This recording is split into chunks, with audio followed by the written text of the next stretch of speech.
Hello everyone and welcome to an episode of Alentech. Today we'll be reviewing the MSRM Mini VR goggles available on Amazon.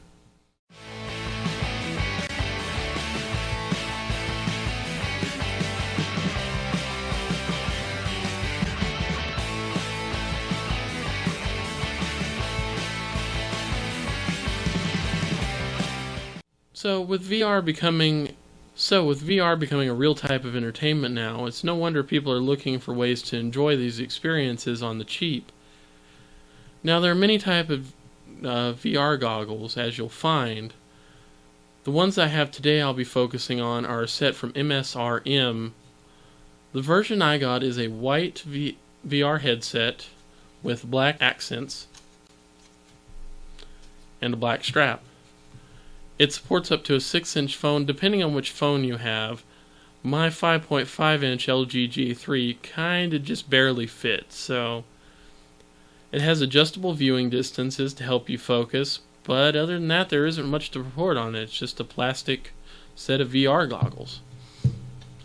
Now, apps for VR are becoming very plentiful, as with this goggle set, pretty much any app that's made out there for other goggles or Google Cardboard will pretty much work.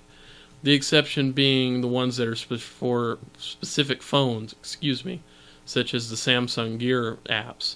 Really, the only issue that comes up with this headset is whenever you need to click on a screen inside. They gave me a little remote for this, but the remote, after charging it once and syncing it with my phone about 5 minutes after using it, it died and it never came back. No matter which charging cable I used, no matter what I did to it, what I tried to sync with it, the light would just not come on and it was dead. But it's considered a gift, so it's probably not going to see that again.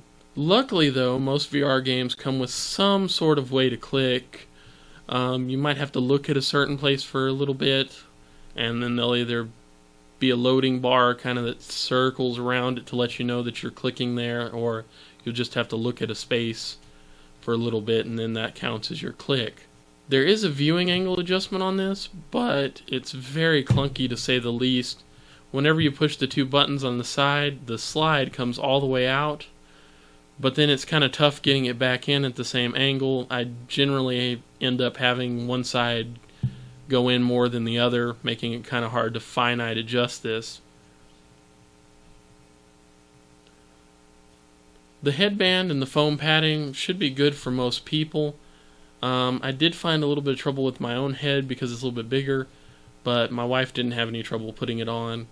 So those with bigger heads might be a little bit discomforted, but not too much.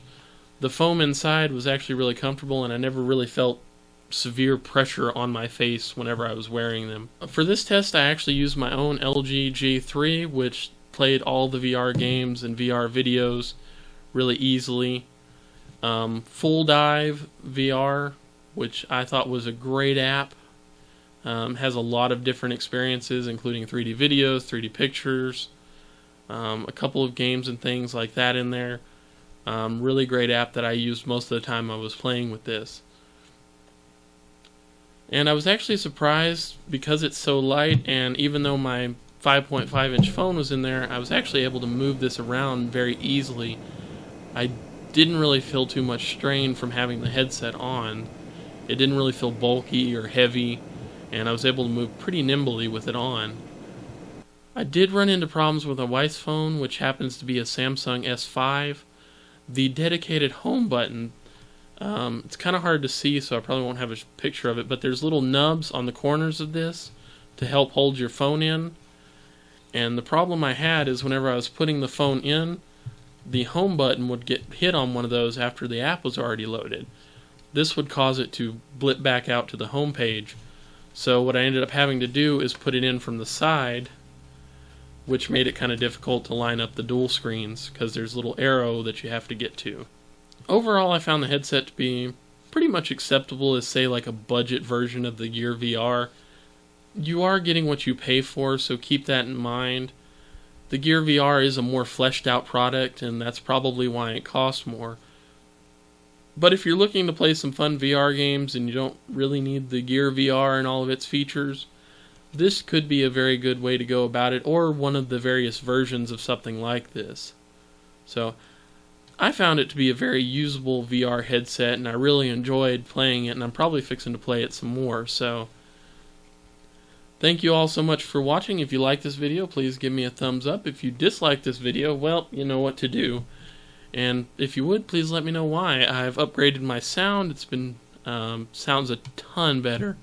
So some microphone reviews coming pretty soon, I'm hoping.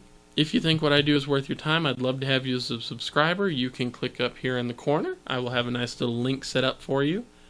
So thank you all so much for watching, and I will see y'all next time. Bye-bye.